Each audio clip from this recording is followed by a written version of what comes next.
All right, got Coach Calhoun here to preview Horizon League opening weekend against Cleveland State and then at Robert Morris on Saturday. We'll go open for questions. Sure, if you go, from non-conference to conference for a couple games, then back to non-conference. I know it's important in the schedule. Is it something you like, don't like? Yeah, I just think it's something we have to do if we want to have a true traditional champ with 11 teams. You got to get your 20 games in. So, yeah, I mean, I think you have to do that. I think every team in the league should play each other twice to get a true regular season champion and the number one seed. So, different for sure, but, our guys are looking forward to it. Very good Cleveland State team comes down to ours. What have you seen from them? Just a typical Cleveland State team. Very tough, very well coached, play a lot of guys, play together. 7 guys coming back from a team that went to the championship game. So a lot of winners on that team, guys that have been through a lot together. Their coach does a great job, and their staff gets their guys ready to go. So, a very tough opponent. I know you're 6 games in. What are you missing anything that you want to see? Yeah, we talk with our guys all the time about winning the turnover margin. We're not winning that battle right now. Teams are plus 22. They got 88 assists, 66 turnovers. We've got to do a better job of winning the turnover battle, creating easy baskets. I thought we did a tremendous job of valuing the ball against Dayton and obviously making 13 threes. We just were unable to turn them over. I thought that was the difference in the game. And then our transition D has got to get better, Dana. Got to continue to stop the ball and communicate and really force 3 passes. I think that's the key to transition D. Get your defense set. And then you got to make teams earn baskets. If we can get to that point, I think this team will score the ball a lot more and, we'll become a better team. Cleveland State's averaging, 65 points a game in their first 7 or so. What have they done? Very, very good at turning you over. One of the best in the country. Their steal rate is really, really high. They load to the ball on drives, so you have to make below the free throw line reads. You have to be able to pass against this. They have good size at all positions. They're long, they're lanky, they fly around, they guard the ball extremely high level. So they make it hard on you, Dana, to score. So you got to get some transition, and then you got to make the right reads offensively. Whatever you're trying to accomplish throughout that possession, you've got to screen them. You got to have good off-ball spacing, cutting, all those sorts of things to loosen up their defense. But the reason they've been good is because of their defense, and they've got star power. They got a point guard that can really, really score the basketball and louder. Anaruna is probably right now, he and Trey Towson at Oakland are playing better than anybody in the conference statistic-wise. Those 2 kids can fill up the stat sheet. So, number 13 for them, Anaruna, he's a phenomenal player. Tay Williams is really good. He gave us problems up there last year. He's a 6'4", 6'5", really athletic guard. Knows who he is, really gets to the rim, causes problems. So they've got a good mix. They've got shooting that comes off the bench. Jason Woodrich is a big part of what they do. He creates a lot of high tags. He opens up spacing for those other good players, and he's one of the best pure shooters in our conference. So they've got a lot of weapons. You mentioned a couple times about how these guys are still kind of trying to build that chemistry and trying to get that better at the right time of year, especially as you get deeper into the season. Where do you feel that right now, and where do you think you guys are in that regard? Yeah, I'm really pleased right now with the growth. I thought last week heading into Dayton, 2 great practices. I thought so far our prep for Cleveland State and Robert Morris and really understanding what Horizon League basketball is all about has been really good. We knew going into the season having 12 new players was certainly going to be a lot of on the floor coaching, but off the floor coaching, just understanding that, these guys are walking into a situation where we're the regular season champs last year, right? And there was really a lot of good teams at the top. The league was decided by 1 game. So trying to get 12 new players to understand how important each game is, the target that we've set here, the standard that we've set here, things we're trying to accomplish. But that's what I love. I love building a team. Our teams have always gotten better. I think we have a good makeup of guys. They got to continue to trust.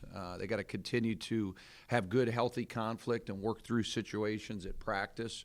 And then when you get in the game, you're on the same page. And I think they're really working hard to do that. Coach, not sure if you saw last night, but Oakland beat Xavier. Just what's that mean for the conference league? I think it's awesome. I root for all those teams. Coach Campy, I would say of all the other 10 coaches, I talk to him regularly, probably 3 times a week. So I consider him not just a colleague, but a very, very good friend. He was, extremely happy. His kids should be really happy. National TV game, $100,000 payout. Trey Towson was the best player on the floor. I think it speaks volumes for the level that we have, the caliber of players and the team aspect of it. So it only helps us. We looked at all the numbers today, Ken Palm and Torvik, and, winning games really helps your numbers. And that's really what this is about. And I think they're playing as good as anybody in this conference. So I was really pleased for them. Jared, with your ties to Cleveland State, if my numbers are correct, the win tomorrow night would be your 100th year. What would that mean coming into a program like this? Didn't know that. It means we're 1-0 in the league, Dana, right now. I want it for our guys really bad. When you bring in 12 new players, you want to see that light bulb come on and just shine. I want these guys to shine. I want them to see the ball go through the basket. I want to see the excitement that we had in that first half at Dayton. I want to see our bench into the game. I want to see fans back in the building. Really that's what it's about for me. Cleveland State, obviously, myself, Coach Paul, 2 guys that were in my wedding, Bill Buck and Sherman Cartwright. Those guys, Sherm was my roommate. They were student managers for me at Cleveland State, and they're 2 of my best friends still. So I got a lot of good memories there. Coach Massimino was my coach. He was a legend, should be in the Hall of Fame, not in there yet. I've followed that program from afar because I played there. Anytime you play at a university, you follow it. I think all those coaches from Gary Waters to Dennis Gates to now D-Rob, these guys have done a phenomenal job, Dana, and they have a great culture. And I think their AD is very, very good. I think their AD is I've been on some calls with him. He's very forward-thinking of basketball. He's very knowledgeable of basketball, and he does a good job. So I have a lot of respect for those guys, really do. Just what's it mean to open up conference play at home here, and just what's the message to the fans to come out and watch this team? Yeah, I think it's awesome. I think the format now, 1 at home, 1 on the road, instead of starting 3 years ago, we were picked second in the league. We went 8 out of 10 on the road. It's not a realistic conference back then. Now it's a real schedule, right? It's fair for all 11 teams. It's good for the kids' travel schedule, for their resting time, for their academics, to have 1 game at home, 1 game on the road. Pretty much for the most part, almost all year, is the way to do it, because now your fans get to see you. You're not away from them. But, I think now's the time to come out, right? Last year we got it rolling. The place was filled. The guy I worked for, and I told our players this about the University of Dayton, and you made the trip, and I really appreciate you doing that. You saw that fan base, right? They're not there to see the other team. They're there to see their team. They were there 50 minutes before the game, 13,000, whatever, 100 some fans, every single night, okay? So when you build a program, the fan base should be there to watch your team. It doesn't matter who you play. If you're playing a mid-major, a Power 5, the non-1, whoever you play, the fans should be there to see their team. We've got to get back to that, I think, here in all sports. That pride that we have in our being Youngstown State, being the city's team, where you're getting 8,000 to 10,000 for football, you're getting 4,000 to 5,000 in basketball. There's no reason we can't get there, because we see when we fill the place, the numbers show we're really good, right? I think we lost 3 games last year at home. We had a home court advantage. We got to create that. Students are a big part of that. We got to get out tomorrow. We got to get in the student union. We got to drive that home. There's things we got to do. But if you're a student, to me, in the winter, it's a great thing to come inside, warm up, have some camaraderie with people, and watch a good team that really has great potential and is going to win a lot of games. Anything else for Coach? Thanks, guys.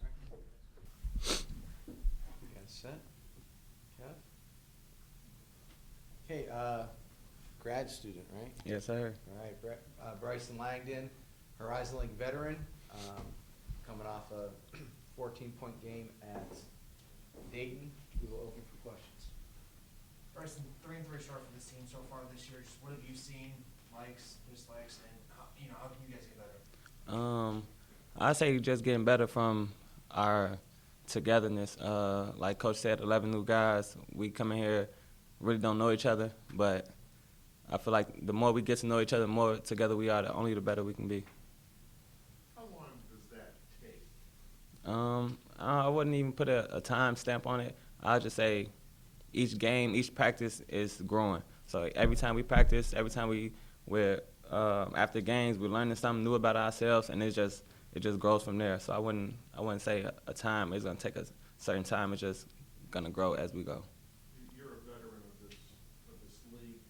You're bouncing back and forth now from conference to non-conference, Mhm. or non-conference to conference to non-conference. Something you like, dislike, or would you like to play all games at once, I guess? I wouldn't say I like it or dislike it. It just is what it is. At the end of the day, it's basketball. Each game, we should approach it with the same enthusiasm, same effort. So it just is what it is. Cleveland State comes to town tomorrow, very good team. What have you seen from them on film? They hard nosed. They play hard for 40 minutes. They like to get in you. We just got to weather the storm, make sure we win the turnover battle, like Coach said, and play with toughness, match their energy. After the team won the regular season Horizon League title last year, getting off to, Coach mentioned getting off to a good start in conference play. How important is that? Because you're going to start with 2 conference games and then go back out of conference. Mhm. But to have that peace of mind of starting strong in conference play, how important is that? That's very important because conference is everything for our level of basketball. We're mid-major. Like, if we don't win the conference or if we don't win Horizon League, we can't go to the tournament. So, like, every game in conference is a big deal, no matter who we playing. How big a deal would that be for just the locker room too, to have so many new guys to come in and those first 2 Horizon League games to perform like you guys would want to before going back to non-conference too? Can you ask that again? What would it do for like the locker room aspect of it? You guys mentioned it, trying to get Mhm. all 11, 12 new guys on the same page. What would just kind of those kind of performances early on do for that locker room? That'll make a huge jump from our togetherness. Like, if guys who we needed to step up stepped up, like, that's just gonna bring us even more tighter, even faster. So that's a huge part of it with the locker room, just our togetherness and staying with each other through the journey. Bryson, I asked Coach this, a win tomorrow, if my numbers are right, would give him his 100th victory here at YSU. To deliver that for him, what would that mean for you guys? That'll mean a lot. Just because I know he got all of our back, so I want to make sure we get that win for him, just so he know we got his back too. Anything else for Bryson? All right, thanks, guys. Thank you.